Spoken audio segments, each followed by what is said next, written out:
Hello and welcome to new G K hub. आज की इस वीडियो में हम डिस्कस करेंगे 29 मई के कुछ इंपॉर्टेंट करंट अफेयर्स को। तो और यार ये वीडियो आज की कुछ अलग होने वाली है, तो आप जल्दी से जाकर हमारे चैनल को सब्सक्राइब कर लीजिए और साथ ही में हमें इस टेलीग्राम चैनल पर ज्वाइन कर लीजिए, जिससे कि आपको इस वीडियो का पीडीएफ मिल जाए और भी सारी कई चीज़ें मिलती हैं वहाँ पर आपको टेलीग्राम पर। तो जल्दी से अगर आप हमें टेलीग्राम पर भी ज्वाइन कर लीजिए और साथ ही साथ हमारे चैनल को भी सब्सक्राइब कर लीजिए। तो चलिए बिना टाइम वेस्ट किए अब हम अपनी वीडियो को शुरू करते हैं। तो सबसे पहले ना हमने इस वीडियो में इस वाले करंट अफेयर्स को हमने अलग अलग हेडिंग्स में डिवाइड कर दिया, जैसे कि नेशनल करंट अफेयर्स और नेशनल न्यूज़, और उसके बाद में जैसे कि स्टेट न्यूज़ कौन कौन सी हैं और अपॉइंटमेंट वगैरह क्या हुए हैं, एग्रीमेंट्स क्या हुए हैं। तो इस सब में आपको आसानी हो जाएगी याद करने में। तो सबसे पहले हम बात करते हैं कि हमारा नेशनल करंट अफेयर क्या है। सबसे पहला आज का है हमारा, finance minister launches facility of instant allotment of PAN. तो फाइनेंस मिनिस्टर निर्मला सीतारमन ने एक नई फैसिलिटी लॉन्च की है जिसमें कि अलॉटमेंट हो जाएगा पेन्स का इंस्टेंटली। अब ये किस किस के लिए होगा? जो पेन एप्लीकेंट्स हैं, यानी जो भी पेन के लिए अप्लाई करेगा, जिनके पास वैलिड आधार नंबर है, ठीक है, वैलिड आधार नंबर और मोबाइल नंबर जिनका रजिस्टर है आधार कार्ड से, उनको ये फैसिलिटी अवेल कर दी जाएगी, यानी उनको इंस्टेंट अलॉटमेंट हो जाएगा पेन का। ठीक है, तो एक नेशनल करंट अफेयर था सबसे पहला। आगे बढ़ते हैं हमारा अगले करंट अफेयर पे। तो अगला है हमारा स्टेट न्यूज़। तो इसमें हमारा R Sreerekha to become Kerala's first women DGP. तो आर श्रीरेखा जो है वो केरला की फर्स्ट वुमेन डीजीपी बनेंगी। ठीक है, अब इनको कौन सी डीजीपी बनाया जाएगा? इनको बनाया जाएगा फायर एंड रेस्क्यू सर्विसेज के अंदर। ठीक है, फायर एंड रेस्क्यू सर्विसेज के अंदर इनको डीजीपी बनाया जाएगा। ये चीज़ आपको ध्यान रखनी है कि R Sreerekha will be appointed as fire and rescue services DGP. अब वो इस समय पर किस पे हैं? वो she is presently an additional DGP. ये अभी एडिशनल डीजीपी हैं, additional director general of police हैं ये अभी, जो कि prison and correctional services department को हेड करती हैं। ठीक है, अब ये एडीजीपी हैं जो कि prisons and correctional services department को हेड कर रही हैं। ठीक है, आगे बढ़ते हैं। आगे हमारा एग्रीमेंट्स और एमओयूज जो हुए हैं अभी कल के दिन में, वो हैं हमारे कि India and Asian development bank signs $177 million loan to improve roads in Maharashtra. ठीक है, इंडिया और एडीबी ने अभी $177 मिलियन का लोन साइन किया है आपस में। किसके लिए? महाराष्ट्र में लोन रोड्स को इम्प्रूव करने के लिए। अब इसमें क्या है? अब इसमें जो होगा, इसमें 450 किलोमीटर की जो भी स्टेट हाईवेज़ हैं और मेजर डिस्ट्रिक्ट रोड्स जो हैं महाराष्ट्र के अंदर, उनको अपग्रेड किया जाएगा। अब इसके अंदर जो है, जो 2 मेजर डिस्ट्रिक्ट रोड्स आएंगी, ठीक है, और 11 स्टेट हाईवेज आएंगे, जिनकी कंबाइंड लेंथ जो होने वाली है वो होने वाली है 450 किलोमीटर। यानी जो टोटल 2 मेजर डिस्ट्रिक्ट रोड्स ली जाएंगे और जो 11 स्टेट हाईवेज होंगी, उनकी टोटल लेंथ होगी 450 किलोमीटर। ठीक है, और इस प्रोजेक्ट का मेन वर्क जो है वो ये भी है कि development of road safety audit framework. ये रोड सेफ्टी ऑडिट फ्रेमवर्क को भी डेवलप किया जाएगा इसमें। और इसमें महाराष्ट्र के जो पीडब्ल्यूडी डिपार्टमेंट है, उसमें जो स्टाफ है उसको भी, उनकी कैपेसिटी को भी एनहेंस किया जाएगा कि वो क्लाइमेट चेंज के अंदर अपने डिज़ास्टर रेजिलिएंट फीचर्स के अंदर अपने को कैसे इम्प्रूव करते हैं, जैसे कि रोड्स की डिज़ाइन को चेंज करना या फिर रोड्स के फीचर्स को चेंज करना, वो सब। ठीक है, तो ये एक इंडिया और एशियन डेवलपमेंट बैंक के अंदर ये एमओयू साइन हुआ है $177 मिलियन के लोन का। ठीक है, आगे बढ़ते हैं। आगे आती है हमारी अपॉइंटमेंट्स। अब ये हम देखेंगे 29 मई को क्या क्या अपॉइंटमेंट हुई है नई। तो उसमें सबसे पहले आता है हमारा Leo Puri to become chairman of JP Morgan South Asia and South East Asia. ठीक है, लियो पुरी, ठीक है, इस नाम को ध्यान रखिएगा, Leo Puri to become new chairman of JP Morgan South Asia and South East Asia. अब लियो पुरी जो है वो नए चेयरमैन होंगे JP Morgan South Asia and South East Asia. ये जेपी मॉर्गन ग्रुप के नहीं होने वाले हैं, ये South Asia and South East Asia के नए चेयरमैन होने वाले हैं। ठीक है, अब ये किसको रिप्लेस करेंगे? ये रिप्लेस करेंगे कल्पना मोरपारिया को। ठीक है, ये कल्पना मोरपारिया को रिप्लेस करेंगे, जो कि सर्व कर रहे हैं, who will be serving as the chairman until the first quarter of 2021। ये अपने कल्पना मोरपारिया जो हैं वो 2021 में रिटायर होंगी, यानी मार्च 2021 तक ये कल्पना मोरपारिया जो हैं वो चेयरमैन रहेंगी JP Morgan south Asian south East Asia की। उसके बाद में लियो पुरी उन्हें टेक ओवर करेंगे। ठीक है, उसके बाद में उसके बाद में जो मेजर टॉप लेवल चेंज है वो ये है कि मुरली मैया will become the new CEO of JP Morgan South Asia and South East Asia. ठीक है, ये नए सीईओ बनेंगे JP Morgan South Asia and South East Asia के, मुरली मैया। ठीक है, इस बात को भी ध्यान रखिएगा आप। और उसके बाद में अगला अपॉइंटमेंट है हमारा, Aiman Ezzat becomes new CEO of Capgemini group. अभी ऐमान इज़्ज़त जो हैं वो नए CEO बनेंगे किसकी, कैपजेमिनी ग्रुप के, ठीक है। और ये रिप्लेस करेंगे, प्रेजेंटली जो सर्व कर रहा है वो है हमारे पॉल हरमेलिन, ठीक है।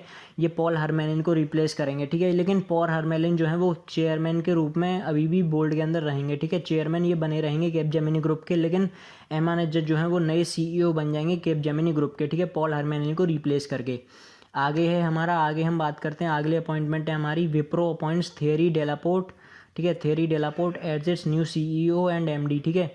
अब थियरी डेलापोर्ट जो है वो विप्रो के न्यू CEO और MD अपॉइंट किए गए हैं, ठीक है। और ये रिप्लेस करेंगे अबीदाली नीमूचवाला को, ठीक है। अबीदवाली नीमूचवाला को ये रिप्लेस करेंगे, ठीक है। और ही है served as the COO of Capgemini group. और ये जो विप्रो के थियरी डेलापोर्ट हैं उन्होंने COO ऑफ कैपजेमिनी ग्रुप भी रह चुके हैं, ठीक है। आगे बढ़ते हैं, आगे हमारा IOC appoints Narendra Batra as member of Olympic channel commission, ठीक है। अब IOC की फुल फॉर्म है सबसे पहले यहाँ पर इंटरनेशनल ओलंपिक कमेटी, ठीक है। इंटरनेशनल ओलंपिक कमेटी ने नरेंद्र बत्रा, ठीक है, नरेंद्र बत्रा को मेंबर बनाया है किसका, ओलंपिक चैनल कमीशन का, ठीक है। अब ये नरेंद्र बत्रा जो हैं वो आपको ध्यान रखना है कि IOA यानी इंडियन ओलंपिक एसोसिएशन के हेड हैं, ठीक है, प्रेसिडेंट हैं ये Narendra Batra Indian Olympic association के, ठीक है। तो इनको मेंबर बनाया गया है ओलंपिक चैनल कमीशन का, ठीक है। अब ओलंपिक चैनल कमीशन का काम क्या होता है भाई, ओलंपिक चैनल कमीशन का काम होता है कि गाइडेंस प्रोवाइड करना through out the launch of operation of Olympic channel commission, ठीक है। ओलंपिक चैनल जब तक रिलीज़ नहीं होता उस तब तक क्या कहते हैं, ओलंपिक्स को ऑर्गेनाइज कराने के अंदर गाइडेंस जो भी दी जाती है वो सब ओलंपिक चैनल कमीशन का काम होता है। और ये सारी ग्रोथ को भी यही मेज़र करती है और ये सारे डेवलपमेंट को भी यही मेज़र करते हैं, उसके इनिशियल लॉन्च से लेकर उसके एस्टेब्लिश फॉर्म तक, ठीक है। तो ये ओलंपिक चैनल कमीशन का काम होता है सारा और इसका मेंबर बनाया गया है नरेंद्र बत्रा को, ठीक है, नरेंद्र बत्रा को। आगे बढ़ते हैं, आगे है हमारा अवार्ड्स एंड रिवॉर्ड्स। हम बात करते हैं कि कौन कौन से नए अवार्ड्स और रिवॉर्ड्स दिए गए हैं। तो इसमें सबसे पहला आता है कि कुरैशा Abdul Karim wins Christophe Merieux price, ठीक है। अब ये कुरैशा अब्दुल करीम को क्रिस्टोफ मेरियुक्स प्राइज़ मिला है। अब ये क्या है, ये साउथ अफ्रीका के HIV रिसर्चर हैं एक ये, ठीक है। अब has been awarded Christophe Merieux prize for the AIDS program for of the research in South Africa, ठीक है, कैप्रीसा, ठीक है। इस बात को ध्यान रखना कि कुरैशा अब्दुल करीम ने क्रिस्टोफ मेरियुक्स प्राइज़ जीता है। इनके बारे में यार ज़्यादा जानकारी थी नहीं तो मैं इसमें इतना ही बता पाऊंगा आपको कि ये साउथ अफ्रीका के HIV रिसर्चर हैं जिनको कि क्रिस्टोफ मेरियुक्स प्राइज़ दिया गया है किसके लिए, AIDS program for research of the research in South Africa, ठीक है। साउथ अफ्रीका में एड्स प्रोग्राम की रिसर्च के लिए इन्हें क्रिस्टोफ मेरियुक्स प्राइज़ दिया गया है, ठीक है। और ये क्रिस्टोफ मेरियुक्स प्राइज़ जो है वो भी एक हाई लेवल प्राइज़ ही है, ठीक है।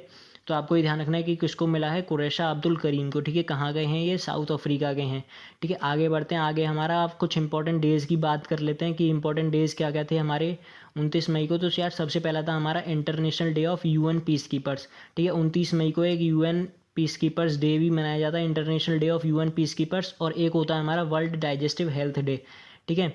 ये दोनों डे जो हैं वो 29 मई को मनाए जाते हैं। अब सबसे पहले यार इनकी सबसे पहले देखते हैं कि international day of UN peace keepers किस लिए मनाया जाता है।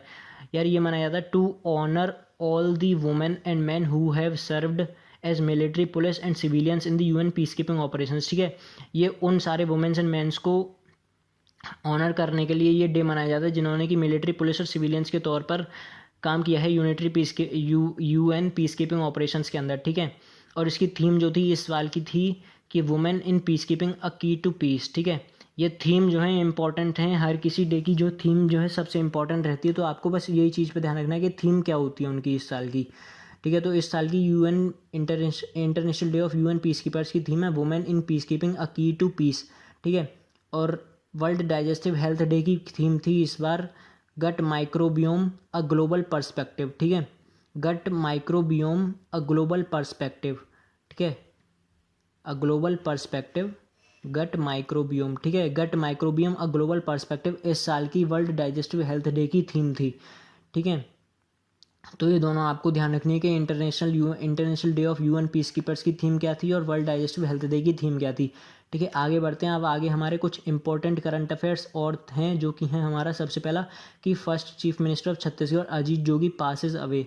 अजीत जोगी जो हैं वो उनका निधन हो चुका है। ये पहले चीफ मिनिस्टर थे छत्तीसगढ़ के, ठीक है। उसके बाद में आगे आता है CIPET, renamed as central institute of petrochemicals engineering and technology.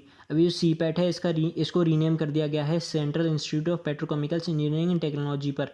अब सबसे पहले इसमें जो चेंज आया है वो आया है सिर्फ पेट्रोकेमिकल्स के अंदर। इसका जो पहले नाम था वो था central institute of plastics engineering and technology, ठीक है। सिर्फ ये पेट्रोकेमिकल्स चेंज किया गया है यहाँ पर, और कुछ चेंज नहीं हुआ, ठीक है। उसके बाद में अगला आता है हमारा, और अगला और आखिरी जो है हमारा वो है 36th national games postponed indefinitely due to कोविड-19, ठीक है। जो 36th नेशनल गेम्स हैं उनको पोस्टपोन कर दिया गया है ड्यू टू कोविड-19। ये अक्टूबर में ऑर्गेनाइज होने वाले थे लेकिन अब ऑर्गेनाइज नहीं होंगे, तो इनको जो है पोस्टपोन्ड कर दिया गया है इनडेफिनेटली, यानी अभी ये पता नहीं है कि कब होंगे, ठीक है। तो यही हमारे कुछ इंपॉर्टेंट करंट अफेयर्स थे। होप आपको अच्छे लगे होंगे और आपको ये नया तरीका भी समझ में आया होगा कि हमने इन्हें इंपॉर्टेंट डेज को अलग किया, अवार्ड्स एंड रिवॉर्ड्स को अलग किया, यहाँ पर अपॉइंटमेंट्स को अलग अलग करके बताया, और जो भी हमारे एग्रीमेंट्स थे स्टेट न्यूज़, नेशनल न्यूज़, इन सबको अलग अलग करके बताया। तो आपको ये होप आपको समझ में आए होंगे, और शायद मैं आगे से ऐसे ही करके लेके आऊँ तो आपको भी आसानी हो जाएगी कि नेशनल करंट अफेयर क्या था आज के दिन का। तो इसी बात पर आप जल्दी से जाकर हमारे चैनल को ज्वाइन कर लीजिए टेलीग्राम पर, और हमारे चैनल को सब्सक्राइब भी कर लीजिए साथ में, ठीक है। Thank you very much.